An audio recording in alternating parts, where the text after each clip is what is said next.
Are we look LinkedIn, YouTube? Beautiful.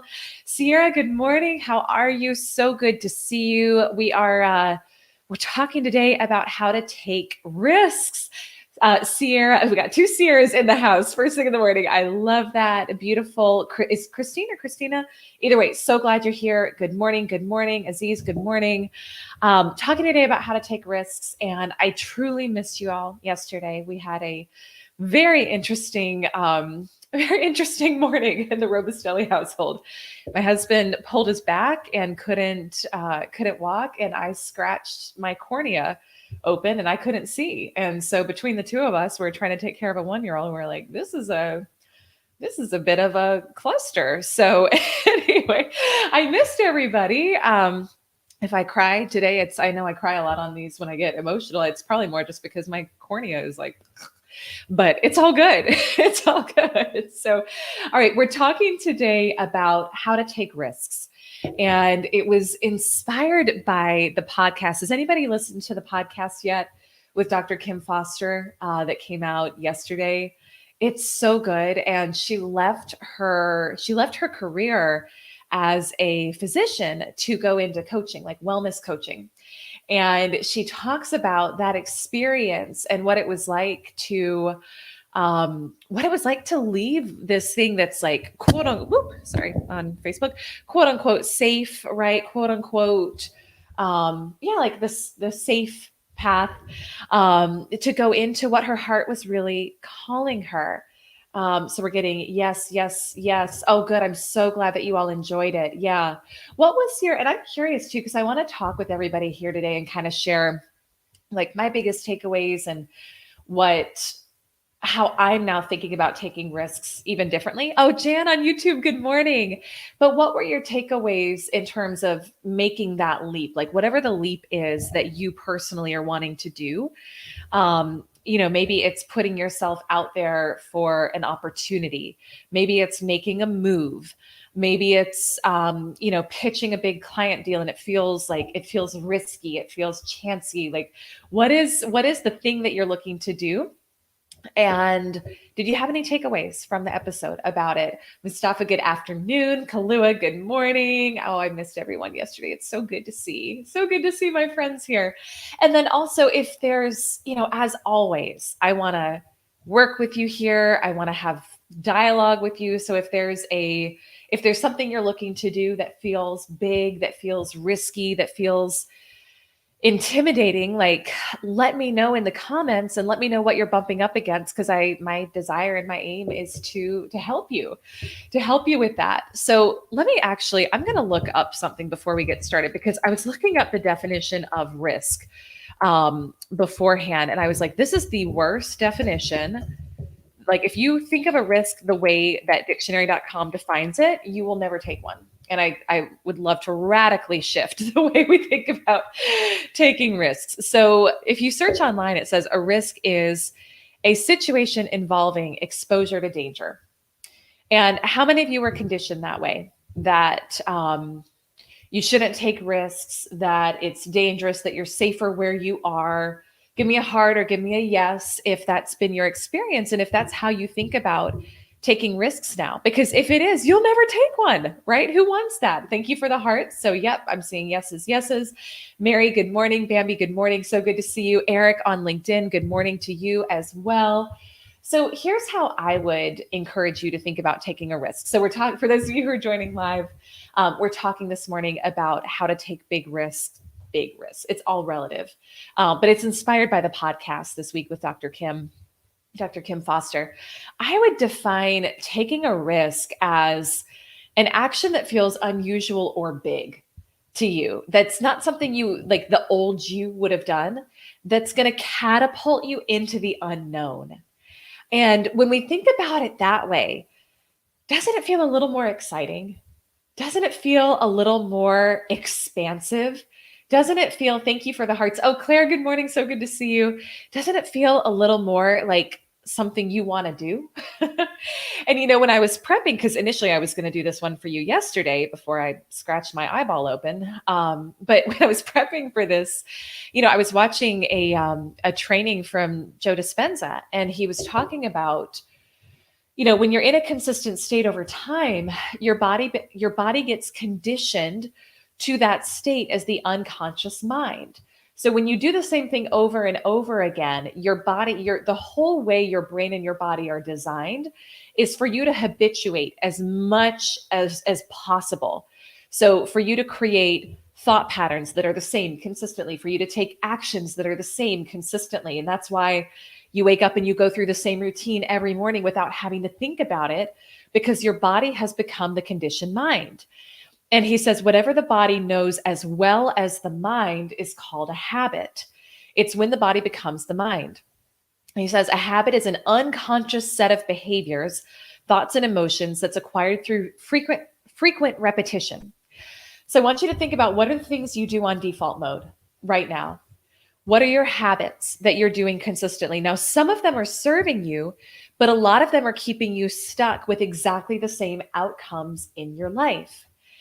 And here's a stat that the first time I heard it, I thought, like, that makes a lot of sense. That explains a lot in my own life and in the lives of my clients and the lives of the people I love.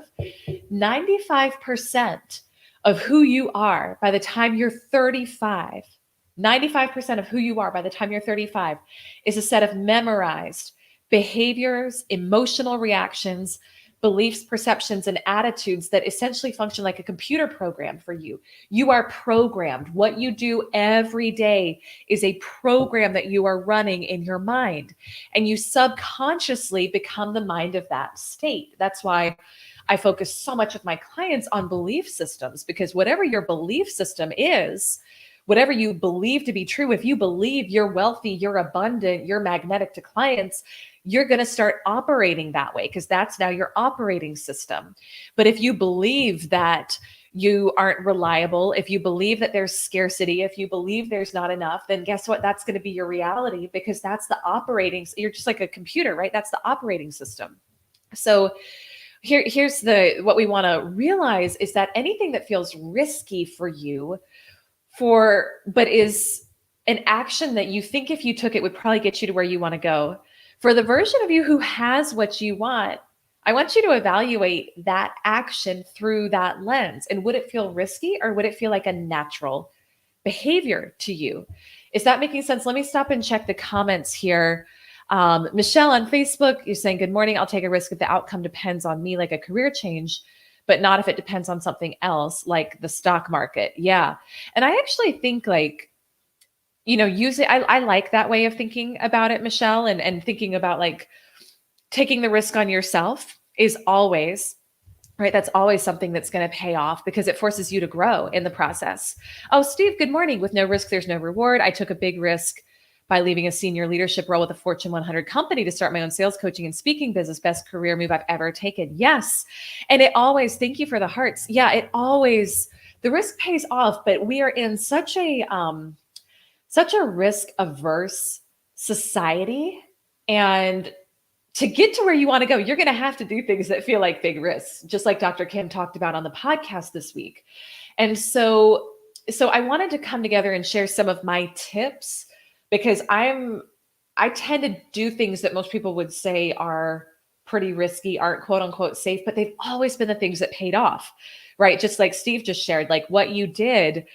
A lot of people in leaving that Fortune 100 career, a lot of people would say it's not worth it. It's too dangerous. Like, why would you do that? That's what everybody wants. But look at how it paid off for you. So I know if you're here, you want a different outcome than most of the world experiences. So you're going to have to learn to show up and act in a different way than most of the world would act as well. I'm just going to check comments on Instagram.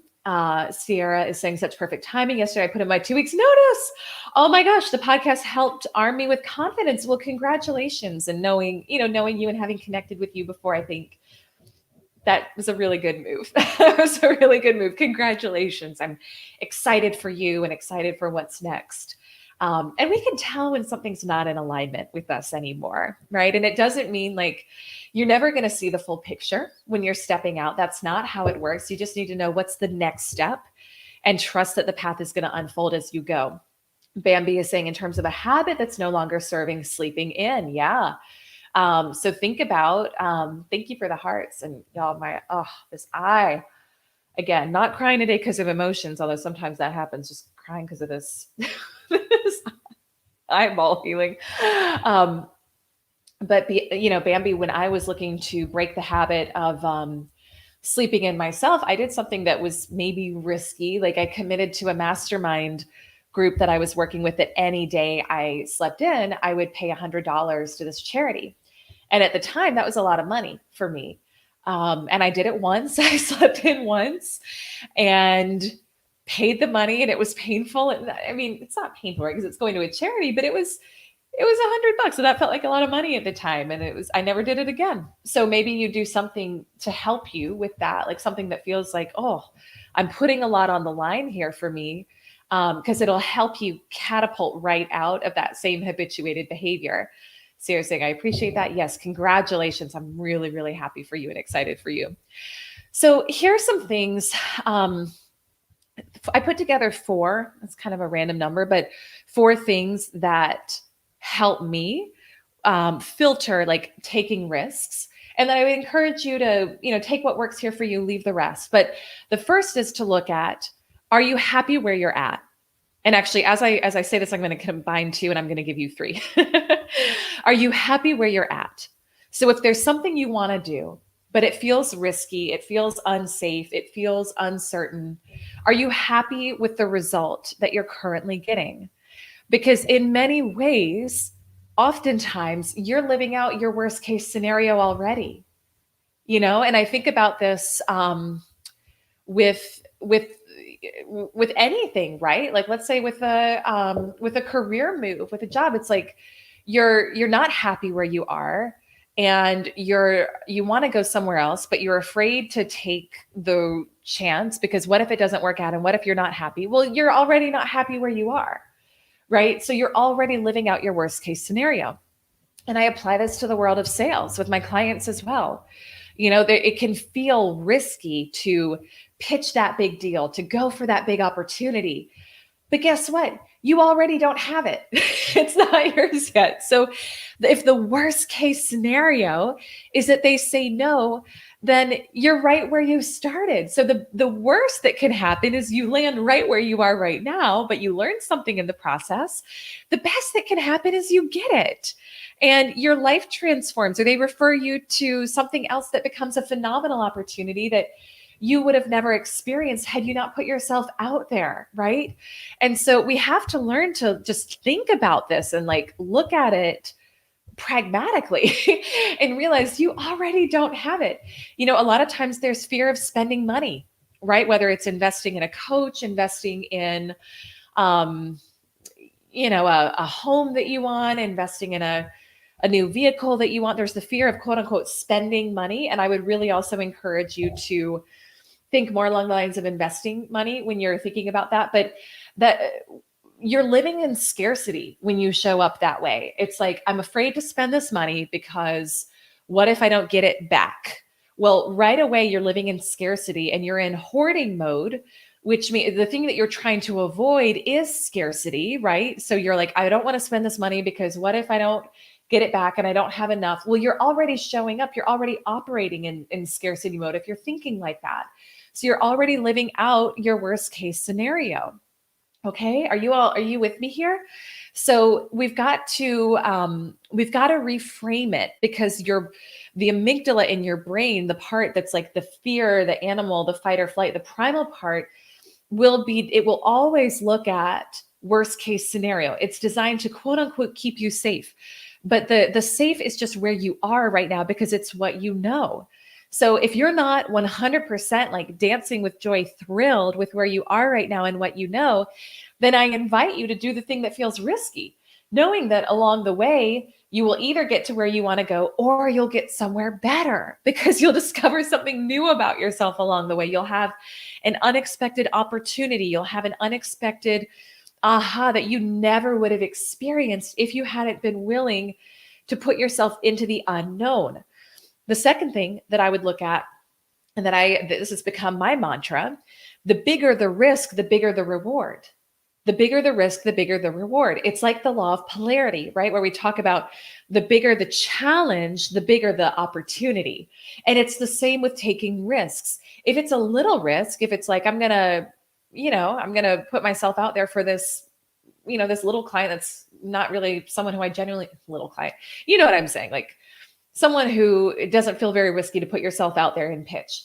Then if you get it, it's like, okay, it's a small reward, either small financial amount, or you don't really have to stretch and grow in the process. So that's the reward is not always financial either. But if it's a bigger risk, the size of the potential reward is also equivalent. And so you need to proactively look at, I would always evaluate, number one, what's the worst that can happen? So if I do this, what's the worst thing that would happen? And then can I handle that? Right? Because a lot of times the brain in its fear state, it doesn't logically process things either. It just kind of gets you in this like feeling of fear and feeling of stuckness, but you don't take the time to logically process it. So look at what's the worst that happens. Maybe the worst that happens is I got to move in with somebody for a while. Maybe the worst that happens is, well, I don't have the client now and I don't have the client then. Maybe the worst that happens is, if it's a relationship, you're like, I put myself out there, they say no. And okay, then again, it's just like pitching a client, right? I didn't have it then, I don't have it now. But then you want to look at what's the best that could happen. What's the best that could happen? Because it is rare that the worst case scenario actually happens. Does it happen sometimes? Sure. But don't you also look back at those things that felt really bad in the moment and say, gosh, that was when I grew the most. And gosh, that was when, things actually were working for me in a way I couldn't see, because it's always working for you, right? But more often than not, something amazing happens, right? How many of you, like, give me a heart or give me a yes if you've had this happen in your life where, there's an unexpected windfall, or there's an unexpected opportunity that comes up, or something amazing happens for you. And it was actually the best case scenario. But thank you for the hearts. If you hadn't taken the risk, it wouldn't have happened. And then the final piece. Oh, Lee, good morning. I'm so glad to see you here. So good to see you. Michelle saying so many times, yes, this is how it works. The final part that I want to read to you, and I'm actually, where's the book? Oh, hold on 1 second. Now I'm like, did I do the back of my hair this morning? I don't know, but usually I don't have to show the back of my hair on these. It's all good. So I'm reading right now out of this book, The Power of Intention. I've been bringing it up a bit on our live streams lately because it's so powerful, by Wayne Dyer. And I want you to, the third thing that I would invite you to do when you're looking at taking a risk is to learn to feel worthy of what you want, which will really help ground you in the process. Thank you for the hearts. Rita, good afternoon. It's beautiful to see you here. Because oftentimes when things feel risky, it's because we don't know yet, we don't feel quite that we are worthy of the outcome. If we already did, we would have already done it. Does that make sense?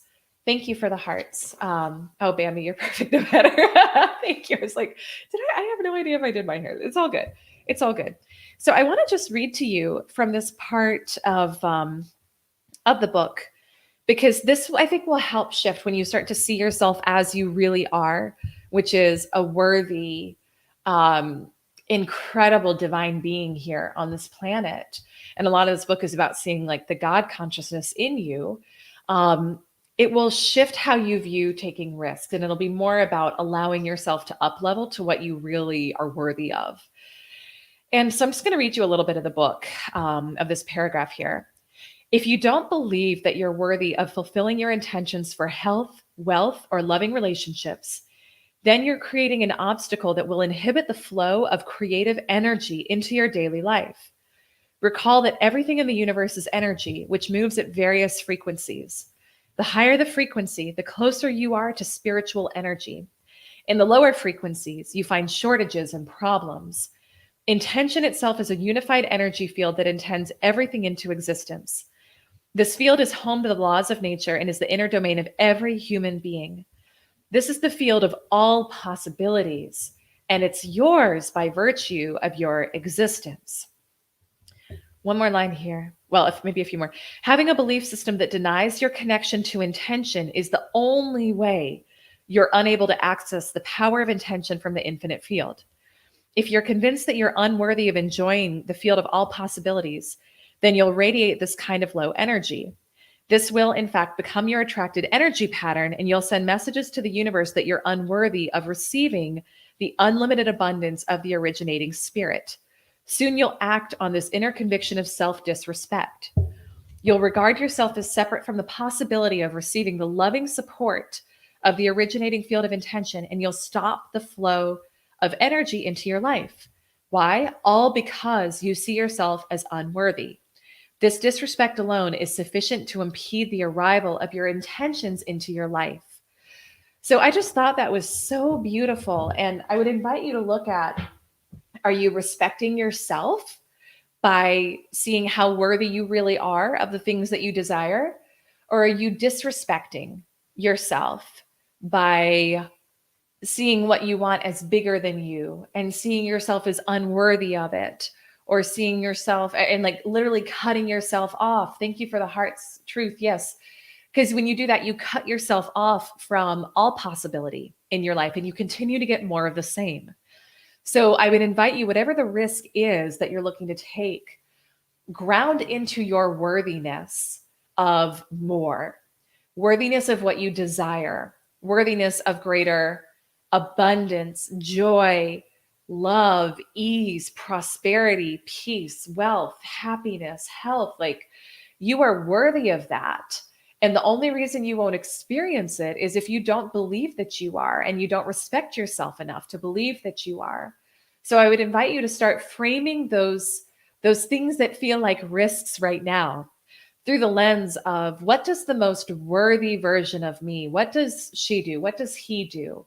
What does she feel like she deserves? What does he feel like he deserves? And start operating that way. And in the process, when you release, what do I want to say here? You release your grip on what you're holding on to right now, which is actually far beneath you in so many ways. Okay. Because what doesn't feel good anymore is no longer in alignment with who you are. And so I think that's maybe a different way of looking at taking risks. Hopefully that is a helpful way to evaluate it, but definitely go listen to the podcast this week with Dr. Kim Foster. If you haven't yet, because I really dug into like, what was it like for you to take that risk and how did you do it? And it wasn't easy for her to leave her, to leave her career as a doctor to go into coaching, but she did it. And it's been, it's profound when you hear about what's happened in her life since she did it. And you have that same opportunity right at your hands right now to create a profound shift. Kirsten, good morning. Good morning from Toronto. Oh, I'm so glad you're here. Yes. Good morning. Good morning. Bambi is saying, I'm manifesting again, smaller things, meaningful, but regularly. And so I know bigger things are on their way to be wherever I want to be again. Yes. And it's here now. It's here now. It's like, thank you so much for everything that's here right now in my life. And I'm ready to receive more. That's beautiful. All right, my loves. Well, I will be back tomorrow. So good to see each of you this morning. Thank you again for being here. As always, send me a DM if there's something you're looking to do, something you're looking to create, whether a next level in your sales, your business, or your life that you'd like some support in. I'm here to help. Oh, Michelle, this year's been a series of shifts. You're sitting for your exam today. Oh, congratulations. It's already done. Like, all of it is already done. You've already, more than passed. You're doing amazing. I don't know what the top score is on the exam. Otherwise I'd put the number out there, but congratulations. I'm so proud of you. So happy for you. Love you too, Bambi. So good to see you. All right, my friends, have a beautiful, beautiful, beautiful morning, day, afternoon, and I will see you tomorrow. Lots of love. Bye for now.